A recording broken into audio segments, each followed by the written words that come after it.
Hello friends, ನಾನು ಇಂದು ಮಾಡ್ತಿರೋದು ಪುಟಾಣಿ ಬರ್ಫಿ, ಪುಟಾಣಿ ಕರ್ದಂಟು. ಮಾಡಲು ಬೇಕಾಗೋ ಸಾಮಗ್ರಿ, ಮಾಡೋ ವಿಧಾನ ನೋಡೋಣ. ಮೊದಲಿಗೆ ಒಂದು ಬೌಲ್ ಪುಟಾಣಿ ತೊಗೊಂಡಿದ್ದೀನಿ. ಮಿಕ್ಸಿ ಜಾರ್ಗೆ ಹಾಕ್ಕೊಂಡು ಅದನ್ನು ನುಣ್ಣಗೆ ಪೌಡ್ರ್ ಮಾಡ್ಕೋಬೇಕು. ಈ ಥರ ಇದನ್ನು ಒಂದು ಬೌಲ್ಗೆ ಹಾಕ್ಕೊಳ್ತಿದ್ದೀನಿ. ಹಾಗೆ ಅದೇ ಬೌಲಿಂದ ಮುಕ್ಕಾಲು ಬೌಲ್ ಸಕ್ಕರೆ ತೊಗೊಂಡಿದ್ದೀನಿ.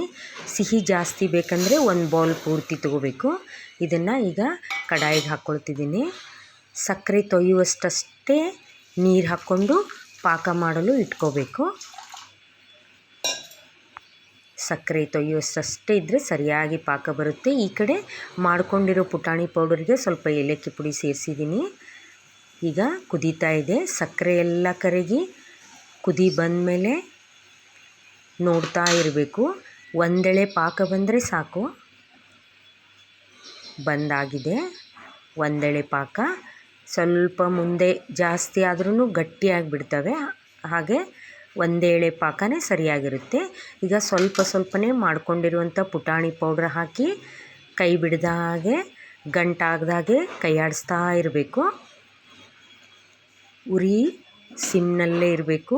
ಹೀಗೆ ಎಲ್ಲವನ್ನು ಮಿಕ್ಸ್ ಮಾಡಿಕೊಂಡು ತಳ ಬಿಡೋವರೆಗೂ ಮಿಕ್ಸ್ ಮಾಡ್ತಾ ಇರಬೇಕು. ತಳ ಬಿಟ್ಟಾಗಿದೆ.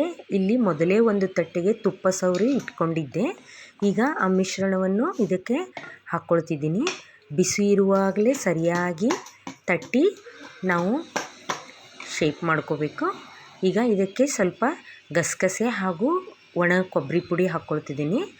ಮತ್ತು ನಿಮಗೆ ಬೇಕಾದ ಆಕಾರದಲ್ಲಿ ಕತ್ತರಿಸ್ಕೋಬೇಕು. ಬೇಗ ಕಟ್ ಮಾಡಬೇಕು. ಗಟ್ಟಿಯಾಗಿಬಿಟ್ರೆ ಮಾಡೋಕ್ಕಾಗಲ್ಲ.